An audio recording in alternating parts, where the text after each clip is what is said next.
My school name is Global School. I am studying in 3rd class. त्या काळात माझी ओळख क्रांतिकारकांचा मोर्चा म्हणून होती. तिकडे तिकडे माझ्या नावाचा डंका वाजत होता. महाराष्ट्र देशात नाही तर लंडनच्या पार्लमेंटमध्ये एकच नावाची चर्चा होती, ती म्हणजे तात्या टोपे. माझा जन्म 1814 साली नाशिक जवळ येवले गावात झाला. दुसऱ्या बाजीरावच्या मृत्यूनंतर नानासाहेब पेशवे झाले. त्यांनी माझी सेनापती म्हणून नेमणूक केली आणि मग काय 1857च्या सूत्रे नानासाहेबांकडे असली तरी संपूर्ण जबाबदारी ओघाने माझ्यावर आली. आम्हा क्रांतिकारकांकडून दिल्ली सुटली, पण सहकार्यांच्या पराक्रमाने आम्ही कानपूर जिंकलो, पुढे गालवेर जिंकलो आणि मग काय इंग्रजांचे धाबेच जाणले. परंतु इंग्रजांची ताकद दिवसेंदिवस वाढली आणि आम्हाला गालवेरी सोडावे लागले.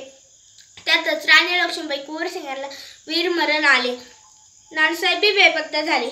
तसेच बरेच क्रांतिकारक वाट तिकडे परत सुटले. अशा परिस्थितीत क्रांतिकारकांचे दीर्घचून न देता चंबलच्या दऱ्याखोऱ्या गनिमी काव्याने आम्ही इंग्रजांना हैराण केले. त्यांनी फोडा हिजवरा ही नीती वापरली. आमचे विश्वासू सरदार होते राजा मानसिंग,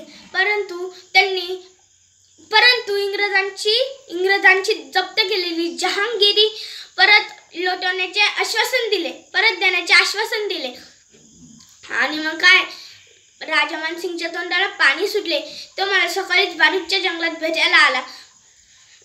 परत येतो असे सांगून आला तर तो हजारो इंग्रज शिपायांना घेऊनच.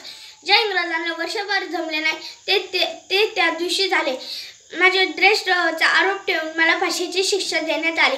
फाशीची शिक्षा देणारे जवळच आले. मी त्यांना सांगितले की मला तुमची गरज नाही. मी स्वतःच्या हाताने दोर घेतला आणि गळ्यात गुंतवला आणि पायाखालची फळी सरकली. जय हिंद, जय हिंद, जय हिंद. थँक्यू.